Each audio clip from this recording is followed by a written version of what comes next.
পূর্ণবর্ষু নক্ষত্রে প্রবেশ গুরুর প্রবেশ কবে থেকে ঘটতে চলেছে? মে মাসের 4টি রাশির জন্য বৃহস্পতি থাকবে তুঙ্গে। চলুন জেনে নিই সমস্ত ভিডিওর বিষয়বস্তুটি। নমস্কার বন্ধুরা, জয় শ্রীকৃষ্ণ। সকলে কেমন আছেন? আশা করছি ভালো আছেন এবং সুস্থ আছেন।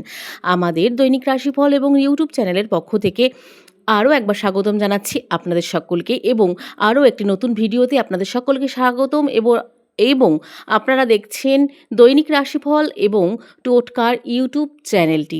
তো চলুন আজকের ভিডিওর বিষয়বস্তুটিতে প্রথমে বলেই দিয়েছি, পূর্ণবর্ষ নক্ষত্রের বৃহস্পতিকে কেন্দ্র করে হতে চলেছে এবং দেবগুরু বৃহস্পতির প্রবেশ গুরুর জন্য কিভাবে কার জীবনে পরিবর্তন ঘটাতে পারে, সমস্তটাই থাকবে আজকের ভিডিওর মাধ্যমে। চলুন সম্পূর্ণ ভিডিওর বিষয়বস্তুটি জানব। তার মধ্যে আমরা আরও বিস্তারিত কিছু দেবগুরু বৃহস্পতিকে নিয়েও জানব। তো আমরা সকলেই জানি, জ্ঞান ও ভাগ্যের কারক গ্রহ গুরু বৃহস্পতির মে মাসে পূর্ণবসু নক্ষত্রের তৃতীয় পদে প্রবেশ করছেন। 14ই মে 2026 বৃহস্পতিবার সকাল 7:19 গুরু বৃহস্পতি পূর্ণবসু নক্ষত্রের তৃতীয় পদে প্রবেশ করবেন। এই পদে গুরুর সঞ্চারণ জুন পর্যন্ত থাকবেন।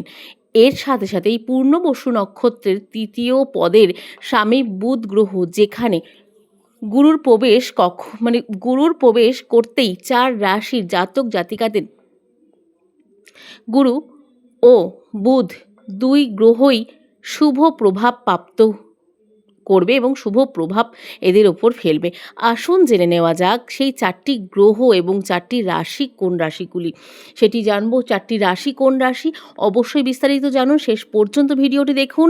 4টি রাশির জন্য কিন্তু অত্যন্ত ভাগ্যবান হতে চলেছে আজকের এই ভিডিওটি, এবং আপনার রাশিটিও কিন্তু এই তালিকায় থাকলেও থাকতে পারে। সম্পূর্ণ ভিডিওটি দেখার অনুরোধ রইল সকলের কাছে। প্রথমত যে রাশিটি রয়েছে সেটি হচ্ছে বৃষ রাশি। বৃষ রাশির ক্ষেত্রে জাতক জাতিকাদের জন্য বৃহস্পতির নক্ষত্রের এই অবস্থানের ফলে বিশেষ সুফল কিন্তু বয়ে আনতে পারে। আপনি বিদেশে ভ্রমণের সুযোগ পেতে পারেন, আপনার সন্তানদের বিষয়ে সুসংবাদ পেতে পারেন, আপনার কর্মজীবন বা পড়াশোনা নিয়ে গুরুত্বপূর্ণ সিদ্ধান্ত নেওয়ার সময়ও কিন্তু এসে গেছে এই সময়টির মধ্যে। আপনার ধন সম্পদ বৃদ্ধিও কিন্তু পেতে পারে। এর সাথে সাথে আপনাদের জন্য যে কোনো জায়গা থেকে সুসংবাদ এবং সুস্থ পরিবেশের আশা কিন্তু আপনারা করতে পারেন। আপনাদের জন্য কিন্তু গোল্ডেন পিরিয়ড শুরু হতে চলেছে। আজকে দ্বিতীয় যে রাশিটি রয়েছে সেটি হচ্ছে মিথুন রাশি। মিথুন রাশির জাতক জাতিকাদের জন্য বৃহস্পতির নক্ষত্র পরিবর্তনে অনুকূল সময় কিন্তু নিয়ে আসবে। বিবাহিতরা যারা রয়েছেন তাদের জন্য কিন্তু অত্যন্ত ভালো সময়, এবং যারা বিবাহযোগ্য রয়েছেন তাদের জন্য কিন্তু বিবাহের সম্ভাবনাও রয়েছে। আপনি আপনার সন্তানদের কাছ থেকে সুসংবাদ পেতে পারেন। পরিবারের একটি আনন্দময় পরিবেশ বিরাজ করতে পারে আপনাদের জন্য। ব্যবসায়িক সিদ্ধান্তগুলি উল্লেখযোগ্য আর্থিক লাভের সুযোগও কিন্তু এনে দিতে পারে আপনার জন্য। এর পরের 3 নম্বর রাশিটি রয়েছে ধনু রাশি। ধনু রাশির জাতক জাতিকাদের জন্য দেবগুরু বৃহস্পতির নক্ষত্রের এই অবস্থানটি অত্যন্ত শুভ প্রমাণিত হতে চলেছে। জীবনে নতুন সুযোগ আসতে পারে, নতুন মানুষের সাথে পরিচয় হওয়ার সুযোগ পেতে পারেন। আপনি এমন প্রকল্পে কাজ করতে পারেন যা ভবিষ্যতে সুবিধা বয়ে আনতে পারে আপনার জন্য। আপনার সামাজিক মর্যাদা আরও শক্তিশালী কিন্তু হতে পারে এই সময়টির মধ্যে দিয়ে।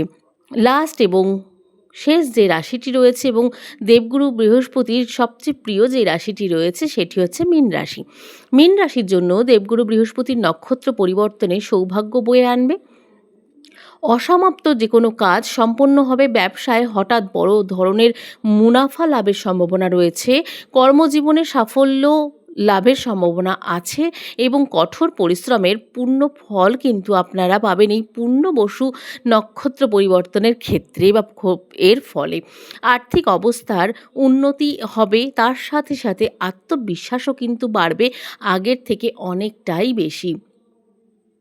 তো যেটি বলা হচ্ছে পূর্ণবসু নক্ষত্রের ক্ষেত্রে, পূর্ণবসু নক্ষত্রের যে প্রবেশটি ঘটাবে দেবগুরু বৃহস্পতি, তার ফলে মে মাসের 4টি রাশির জন্য কিন্তু অত্যন্ত গোল্ডেন পিরিয়ড এবং গোল্ডেন টাইম আসতে চলেছে এবং তার সাথে সাথে অনেকটাই ভালো এবং সুফল কিন্তু এরা পেতে চলেছে। তো সম্পূর্ণ ভিডিওটি দেখে কেমন লাগলো আপনাদের অবশ্যই কমেন্টে জানাতে অবশ্যই ভুলবেন না প্রিয় দর্শক বন্ধুরা। ভালো লাগলে অবশ্যই একটি লাইক, কমেন্ট এবং জয় দেবগুরু মহারাজের জয় লিখতে ভুলবেন না। আর আপনার রাশি যদি এই তালিকায় থাকে সেটিও কিন্তু কমেন্টে জানাতে ভুলবেন না প্রিয় দর্শক বন্ধুরা। চলুন আজকের মতন ভিডিওটি শেষ করব। ভিডিও ভালো লাগলে আমাদের চ্যানেলের অবশ্যই আপনারা চ্যানেলটিকে সাবস্ক্রাইব করবেন, শেয়ার করবেন এবং একটি লাইক কমেন্টও কিন্তু করতে ভুলবেন না। আজকের মতন ভিডিওটি শেষ করছি। সকলে ভালো থাকবেন, সুস্থ থাকবেন এবং সাবধানে থাকার অনুরোধ রইল সকলের কাছে। চলুন আজকের মতন সকলকে রাধে রাধে।